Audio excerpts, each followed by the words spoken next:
Hello বন্ধুরা, সবাই কেমন আছেন? আমি খুব ভালো আছি, আপনারা সব ভালো আছেন তো? দেখুন, আজকে কলার জুস বানাবো, দেখাচ্ছি কি দিয়ে বানাতে হয়, কি কি লাগবে দেখাচ্ছি।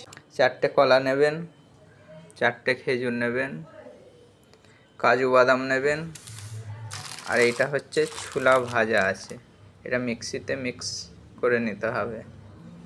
দেখাচ্ছি, দেখুন দেখুন ছোলাগুলো আমি মিক্সিতে মিক্স করে নেবো। দেখুন মিক্সিতে মিক্স করে নিয়েছি, পাউডার হয়ে গেছে। কাজু বাদামটা মিক্সিতে মিক্স করে নেব। দেখুন কাজু বাদামটাও মিক্সিতে মিক্স করে নিয়েছি। দেখতেই পাচ্ছেন দুধ নিয়ে নিয়েছি, দুধটাকে গরম করা হচ্ছে। ফুটে গেলে দুধটাকে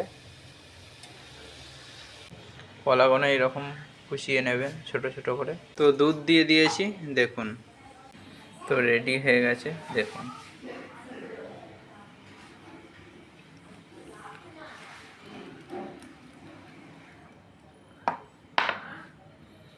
রেডি হয়ে গেছে। আর একটু দুধ দিয়ে দেবেন, তাতে পাতলা হবে ভালো করে। আপনাদের কেমন লাগলো ভিডিওটা অবশ্যই জানাবেন।